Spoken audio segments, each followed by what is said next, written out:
That Saturday morning, I woke up early with butterflies dancing in my stomach. Today was my little sister Sarah's wedding day, and despite all the complicated history between us, I wanted to look perfect for her special moment. I stood in front of my hotel room mirror, carefully applying my makeup and adjusting the navy blue dress I had chosen weeks ago. The fabric felt smooth against my skin, and I hoped it struck the right balance between elegant and understated. As I fastened my pearl earrings, I whispered a small prayer that today would somehow bring our fractured family closer together.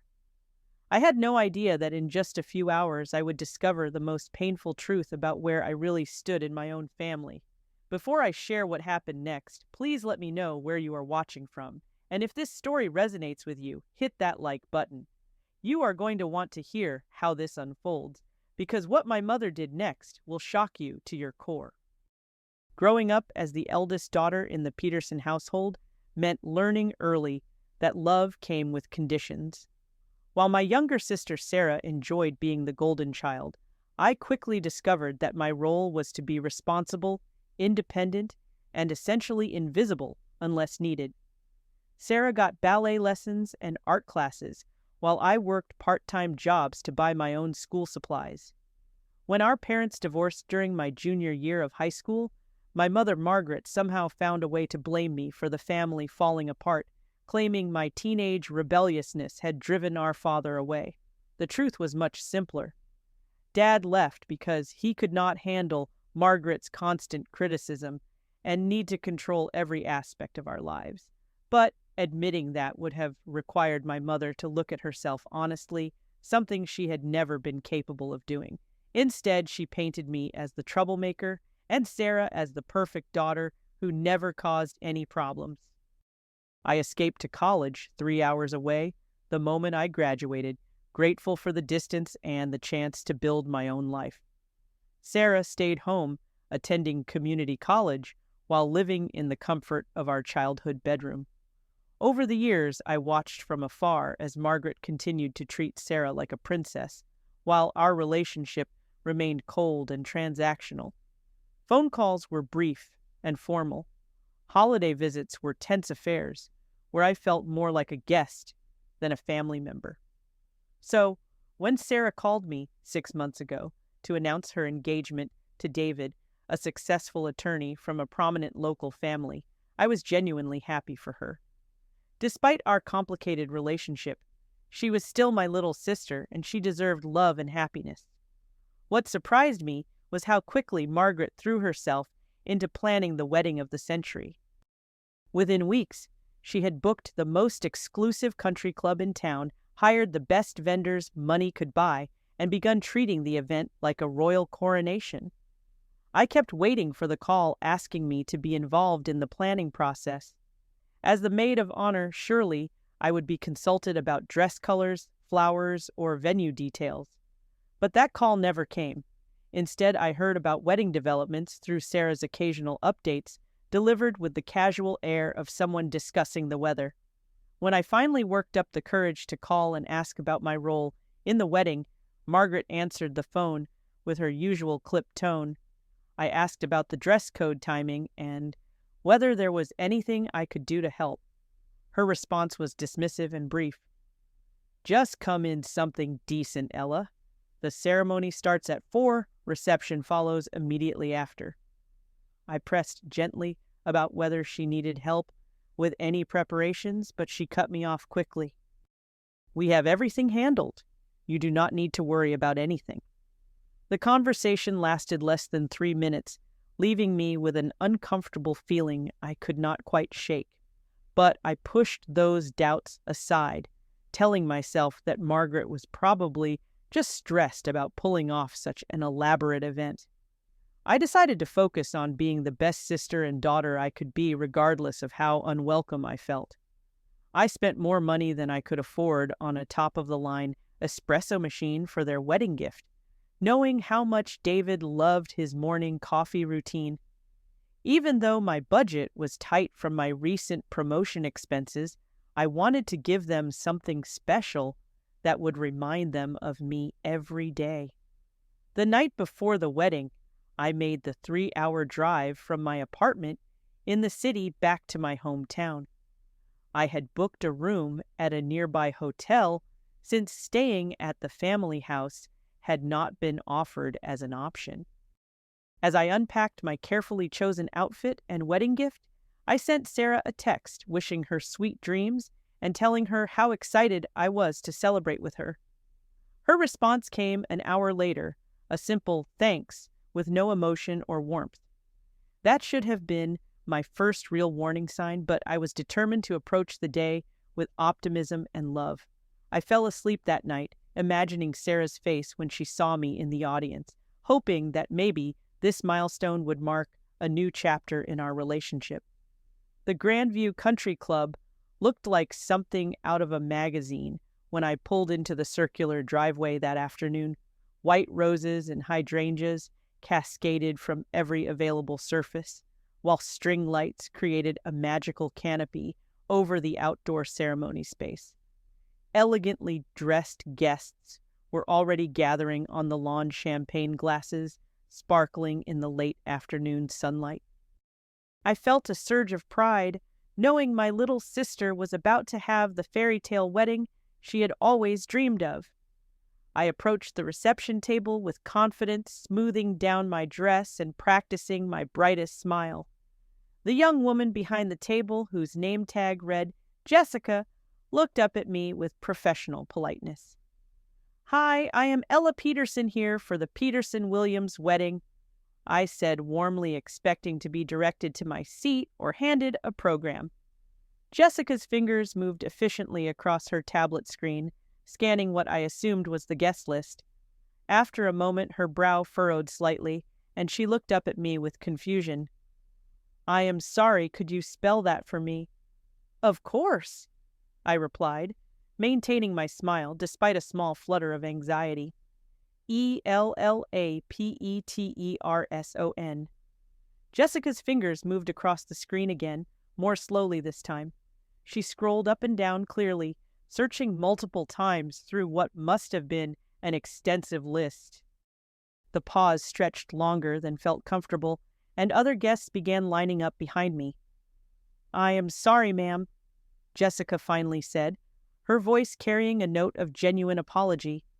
"Your name is not on the guest list. Are you sure you have the right event?" The words hit me like a physical blow. For a moment, I could not process what she had just said.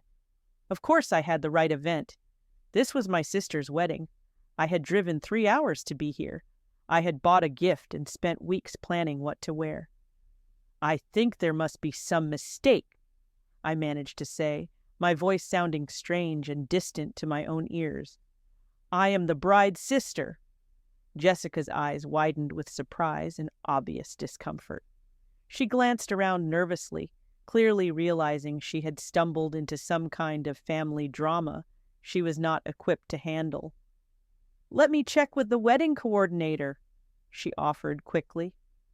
Maybe there was an oversight with the list. But even as she spoke, I could see across the lawn to where my family was gathered. Margaret stood in an elegant purple dress, her silver hair perfectly styled, holding court with a group of relatives I had not seen in years. Sarah looked radiant in her flowing white gown, laughing at something one of her bridesmaids had whispered in her ear. They both looked relaxed and happy, showing no signs of concern about any missing family members. A terrible realization began to settle in my stomach like a heavy stone. This was not a mistake or an oversight. This was intentional. I walked slowly across the manicured lawn toward my family, my heart pounding with each step. Margaret saw me coming and excused herself from her conversation, meeting me halfway with an expression I could not quite read. "Mom," I said, keeping my voice as steady as possible, "there seems to be some mistake. My name is not on the guest list." Margaret paused, looking at me with those cold blue eyes that had made me feel small for most of my childhood. When she finally spoke, her voice was quiet but unmistakably firm. "There is no mistake, Ella. The relatives she had been talking with were now watching our exchange with obvious discomfort. I felt their stares like spotlights illuminating my humiliation for everyone to see. "What do you mean there is no mistake?" I asked, my voice cracking, despite my efforts to remain calm. "I am Sarah's sister." Margaret glanced around, clearly aware that we were beginning to attract attention. She placed a hand on my elbow and guided me a few steps away from the crowd, but her grip felt more like a warning than comfort. "Did you really think you were invited?" she said, her voice low but sharp enough to cut through my shock. "You have not been part of this family for years, Ella. You moved away to your little city life. You never call unless you need something. You live in your own world, completely disconnected from the rest of us." Each word felt like a slap across my face. I opened my mouth to protest, to defend myself, to point out all the times I had tried to maintain our relationship despite her coldness. But Margaret was not finished. "This is Sarah's special day," she continued, her voice taking on that self-righteous tone I remembered from childhood lectures. "We do not need strangers here causing drama or making everything about themselves. This day is about family, real family, not people who only show up when it is convenient for them." "Strangers." I whispered the word, feeling foreign and impossible on my lips.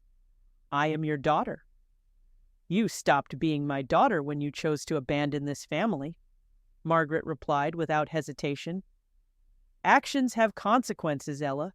You cannot disappear for months at a time and then expect to be welcomed back like nothing happened." By now, our conversation had drawn the attention of several nearby guests. I could feel their curious and sympathetic stares burning into my back. Some of them were relatives who had known me since childhood, watching this public humiliation with expressions ranging from shock to secondhand embarrassment. Sarah appeared at Margaret's side, having noticed the commotion from across the lawn. She looked beautiful but tense, clearly aware that something unpleasant was happening on what should have been the happiest day of her life. "Ella," she said softly, not quite meeting my eyes, "maybe it would be better if you maybe we can talk another time." The betrayal in that moment was complete. My own sister, the person I had driven 3 hours to celebrate, was asking me to leave her wedding, not defending me, not expressing surprise at my exclusion, just politely requesting that I remove myself from her special day. I stood there for what felt like an eternity, surrounded by family members who were treating me like an uninvited intruder. Margaret wore an expression of smug satisfaction, clearly enjoying her moment of ultimate control. Sarah looked uncomfortable, but unwilling to challenge her mother. The relatives watched in fascination as if they were witnessing some kind of reality television drama. In that moment, I had a choice. I could break down, beg for forgiveness, plead my case, and hope for mercy. I could make a scene, demand explanations, and force them to acknowledge my place in the family, or I could do something else entirely. I took a deep breath, feeling something shift inside me like a door closing forever. When I spoke, my voice was calm and clear, carrying across the lawn for everyone to hear. "You know what, Margaret? You are absolutely right. Strangers are not allowed at family events." I paused, watching the surprise flicker across her face as she realized this was not going according to her script. "Then I will live like a stranger." Without another word, I turned and walked back toward the reception table where I had left the beautifully wrapped wedding gift. Every step felt deliberate and final, like I was walking away from more than just a wedding. I was walking away from 28 years of trying to earn love that was never going to be freely given. I placed the gift gently on the table next to the others, wondering if they would even bother to open it, or if they would assume it was from some other guest they had actually wanted there. Then I walked to my car, got behind the wheel, and drove away without looking back. Back in my hotel room, I sat on the edge of the bed for exactly 10 minutes, allowing myself to feel the full weight of what had just happened. Then I dried. My eyes opened my laptop and got to work. Margaret had always been meticulous about details, and her wedding planning had been no exception. Over the past few months, Sarah had mentioned various vendors in passing during our brief conversations. The photographer Marcus Chen had won some local award. The catering company was the same one that had handled the mayor's daughter's reception last year. The string quartet was from the music conservatory downtown. I spent the next hour making phone calls using the same calm, authoritative voice that had served me well in my marketing career. To each vendor, I introduced myself as Ella Peterson, calling about the Peterson-Williams wedding scheduled for that afternoon. "Hi, Marcus. This is Ella Peterson calling about the Peterson-Williams wedding today," I said to the photographer, adopting the tone of someone clearly in charge of family decisions. "I am calling because there has been a change in our plans. The family has decided to cancel the photography services for today." Marcus sounded confused and alarmed. "Cancel? But the wedding is in 2 hours. I am already loading my equipment into the car." "Yes, I know this is terribly short notice, and we apologize for any inconvenience," I replied smoothly. We decided to go with a more intimate family-only approach and found a different photographer who specializes in that style. Again, so sorry for the last-minute change. I repeated similar conversations with the caterer, the musicians, and the florist, who was supposed to provide the reception centerpieces. Each conversation required a slightly different explanation, but my story remained consistent. The family had decided to make changes, and these services were no longer needed. By the time I finished my calls, the wedding ceremony would have already begun. I imagined Margaret and Sarah exchanging vows in the garden, surrounded by their carefully curated guest list, blissfully unaware that their reception was about to become a disaster of their own making. I drove to a coffee shop across the street from the country club and ordered a latte, positioning myself at a window table with a clear view of the proceedings. The ceremony appeared to be going smoothly at first. Guests were seated in neat rows. Sarah looked radiant as she walked down the aisle, and Margaret dabbed at her eyes with a lace handkerchief. Then Margaret's phone started ringing. I watched as she glanced at the screen, clearly torn between answering during the ceremony and letting it go to voicemail. When it rang again immediately, she stepped discreetly away from her seat and answered in hushed tones. From my vantage point, I could see her body language change dramatically. Her shoulders tensed, her free hand gestured frantically, and her face shifted from confusion to panic.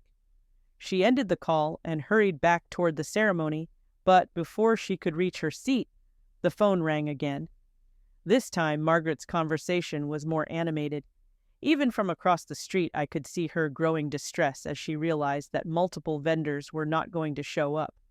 She kept looking between the phone and the ceremony, clearly torn between handling the crisis and not missing her daughter's vows. The third call came just as Sarah and David were exchanging rings. Margaret had no choice but to step away again, and this time her absence was noticed by other family members. I watched as Uncle Tom leaned over to ask Aunt Linda where Margaret had gone, and their concerned expressions told me the family was beginning to sense something was wrong. By the time the ceremony concluded and guests began moving toward the reception area, Margaret was in full crisis mode. She had missed most of her daughter's wedding while desperately trying to find replacement vendors, and the reception tent stood eerily empty of the elaborate spread that had been promised. The reception was supposed to feature a 7-course dinner, live music for dancing, and a professional photographer capturing every moment for posterity. Instead, guests found themselves in a beautifully decorated space with basic appetizers from the country club's kitchen, no music except what someone managed to play from a phone speaker, and no photographer to document the disaster.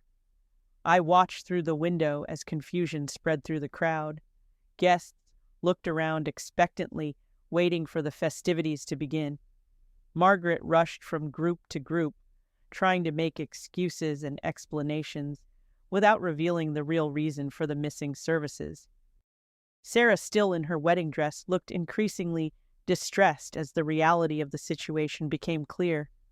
This was supposed to be her perfect day, the culmination of months of planning and preparation. Instead, she was standing in the middle of a reception that felt more like an afterthought than a celebration. David, her new husband, looked angry and embarrassed as relatives and friends began asking questions about when dinner would be served and why there was no music. Some guests, particularly those who had driven long distances for the event, began making excuses and leaving early. From my coffee shop perch, I pulled out my phone and composed a message to our extended family group chat, which included aunts, uncles, and cousins who had witnessed the earlier confrontation. "Sorry I could not attend Sarah's wedding today," I typed carefully. Apparently, strangers are not welcome in the family anymore, as Mother made very clear when she told me I was not invited to my own sister's wedding. I hope everyone understands why certain services were not available today. Best wishes to the happy couple. I hit send and watched my phone light up with immediate responses. Aunt Linda replied first with a string of shocked emojis. Uncle Tom called Margaret's behavior absolutely disgraceful. Cousin Jennifer expressed outrage that I had been excluded from a family wedding. Within minutes, several family members were privately messaging me, asking for more details about what had happened and expressing their support. The story of my public humiliation was spreading through the family network faster than Margaret could control, and the missing vendors were no longer the biggest scandal of the day. That evening, as I sat in my hotel room watching the sunset, my phone rang. Margaret's name appeared on the screen, and I almost let it go to voicemail before curiosity got the better of me. "You vindictive little brat," she hissed the moment I answered. "How dare you sabotage your sister's wedding?" "I did not sabotage anything, Margaret," I replied calmly, using her first name instead of Mom for the first time in my adult life. "I simply told the vendors the truth about the guest list changes. Since I was not family enough to be invited, I figured I was not family enough to be involved in the planning decisions either. You ruined Sarah's perfect day out of spite," she continued, her voice shaking with rage. "This is exactly why you were not invited. You cannot handle not being the center of attention. No, Margaret, you ruined Sarah's day when you decided that excluding your eldest daughter was more important than family unity. I just made sure your choices had appropriate consequences." The line went quiet for a moment, and I could hear her labored breathing as she struggled to find another angle of attack. "The family is furious with you," she finally said. "Everyone thinks you are a selfish, petty person who cannot be trusted." "Actually," I said, scrolling through the supportive messages still coming in from relatives, "I think you might be surprised by how the family really feels about what happened today." Sarah called an hour later, crying and confused. Her perfect wedding day had been destroyed, and she wanted someone to blame other than her mother. "How could you do this to me?" she sobbed into the phone. "This was supposed to be the happiest day of my life." "Sarah," I said gently, "I did not do anything to you. I was not even there, remember, you told me to leave. But you made all those calls to the vendors. You ruined everything. I made some phone calls after being told I was not family. I agreed. But you need to ask yourself who created the situation that led to those calls. I did not exclude myself from your wedding." She was quiet for a long moment, and I could hear her sniffling on the other end of the line. "I did not know she was not going to invite you," she finally whispered. "She told me you had declined to come." This admission hit me harder than anything else that had happened. Margaret had not only excluded me, but had lied to Sarah about it, making my sister believe I had chosen not to attend her wedding. "She told you I declined. She said you were too busy with work and your city friends to care about family events. I was hurt, but I figured that was just how you were now." The manipulation ran deeper than I had imagined. Margaret had not just excluded me, she had poisoned my relationship with Sarah by making her believe I did not care enough to prioritize her wedding. In the weeks that followed, the family dynamics shifted dramatically. Aunt Linda called to apologize for not speaking up when she witnessed my humiliation, admitting she had been too shocked to process what was happening. Uncle Tom invited me to dinner, expressing his disgust with Margaret's behavior and assuring me that most of the family supported me. Cousin Jennifer organized a small gathering to celebrate my birthday the following month, making a point to include everyone except Margaret. It was the first time in years that I felt truly welcomed and valued by my extended family, and I realized how much Margaret's influence had poisoned those relationships over time. Margaret finding herself increasingly isolated as family members took sides, became defensive and bitter. She insisted to anyone who would listen that I had always been a difficult child and that excluding me had been a reasonable decision. But fewer and fewer people were willing to listen to her justifications. 3 months after the wedding disaster, I started seeing a therapist to help process the complex emotions surrounding my family situation. Dr. Williams helped me understand that what I had experienced was a form of emotional abuse that had been going on for most of my life. The wedding incident was just the most dramatic example of a pattern of exclusion and manipulation that had shaped my entire relationship with my mother. You spent your whole life trying to earn love that was never going to be freely given, Dr. Williams observed during one of our sessions. Your mother used affection as a weapon, withholding it when you did not meet her impossible standards. Through therapy, I began to see how this dynamic had affected all my relationships. I had spent years attracting people who treated me the way Margaret did, accepting scraps of attention and calling it love. The wedding incident had forced me to confront the reality that some relationships are too toxic to salvage even when they involve family. I also joined a support group for people dealing with family estrangement, where I met others who had similar stories of rejection and manipulation. Hearing their experiences helped me realize that my situation was not unique and that choosing to distance myself from toxic family members was not a failure, but a form of self-preservation. As the months passed, I focused on building what I came to think of as my chosen family. Close friends who had supported me through the wedding aftermath became even more important in my life. I strengthened my relationship with the extended family members who had reached out after learning the truth. I also began dating again, something I had avoided for months after a previous relationship ended badly. At a bookstore in my neighborhood, I met James, a gentle elementary school teacher who listened to my family story without judgment and told me he admired my strength in standing up for yourself. It takes courage to walk away from people who treat you badly, he said over coffee on our third date, even when those people are family. James introduced me to his own family, who welcomed me with the kind of warmth and inclusion I had always craved. His parents asked genuine questions about my life and career, remembered details from previous conversations, and treated me like someone whose presence was valued rather than tolerated. 6 months after Sarah's wedding, she reached out again asking if we could meet for coffee. She looked different when I saw her, less polished and confident than she had been as a bride. Marriage to David was more challenging than she had expected, and the ongoing family drama had taken its toll. "I owe you an apology," she said before I could even sit down. A real one, not just about the wedding day, but about years of letting Mom treat you like you were not important. We talked for 3 hours that afternoon, and for the first time in our adult lives, we had an honest conversation about our childhood and family dynamics.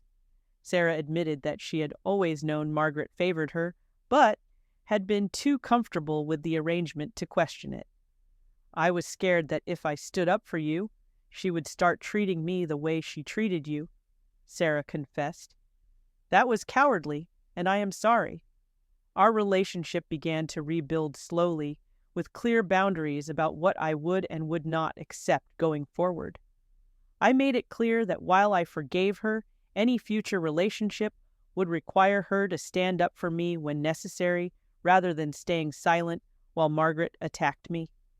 Margaret herself never apologized or acknowledged any wrongdoing.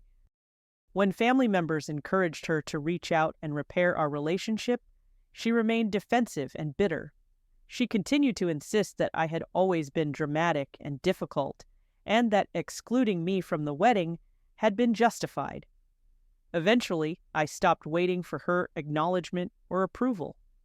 The little girl inside me, who had spent decades trying to earn her mother's love, finally accepted that it was never going to happen, and more importantly, that I did not need it to live a full and happy life. A year after the wedding incident, I received a promotion at work that came with a significant salary increase and the opportunity to lead a major marketing campaign. I celebrated with James and my chosen family, feeling proud of what I had accomplished, without the support or recognition of the people who were supposed to love me unconditionally. The wedding disaster had been a catalyst for the most important realization of my adult life, that self-respect was more valuable than family approval, and that sometimes walking away was the healthiest choice you could make. I learned that family is not just about blood connections, but about love, respect, and genuine care for each other's well-being. Standing up to Margaret that day had been terrifying, but it had also been liberating. For the first time in my life, I had refused to accept being treated as less than worthy of love and inclusion. The consequences of that choice had initially felt devastating, but ultimately they had freed me to build authentic relationships based on mutual respect rather than obligation. As I reflected on everything that had happened, I realized that the strangers in your family often show you who your real family is. The people who truly love you will not ask you to accept less than you deserve, and they will not make you earn basic human dignity through perfect behavior. Sometimes, the most loving thing you can do is show people how they should treat you by walking away when they treat you badly. It is not about revenge or punishment. It is about self-preservation and creating space for healthier relationships to flourish. The phone calls I made that day were not about destroying Sarah's wedding, but about refusing to enable a system that had hurt me for years. Margaret had always controlled our family through emotional manipulation and the threat of exclusion. By accepting that exclusion and making it complete, I had taken away her power to hurt me. I stopped waiting for their approval and started approving of myself. I built a life filled with people who celebrated my successes, supported me through challenges, and never made me question whether I was worthy of their love. The family I chose was smaller than the one I was born into, but it was infinitely more nurturing and authentic. The strangers at that wedding reception had shown me more kindness in 5 minutes than some members of my biological family had shown me in years. They had taught me that true belonging cannot be earned through perfection or maintained through fear, but must be freely given and graciously received. What happened to you when family made you feel like a stranger? Have you ever had to choose between your self-respect and family approval? Share your story in the comments below, and let me know if you think I made the right choice that day. If this story resonated with you, please give it a like and subscribe for more real-life stories about finding strength in difficult family situations. Share this with someone who might need to hear that they deserve better treatment, even from people who are supposed to love them unconditionally. Thank you for listening to my story, and remember that your worth is not determined by how others choose to treat you. You deserve love, respect, and a place at every table that matters.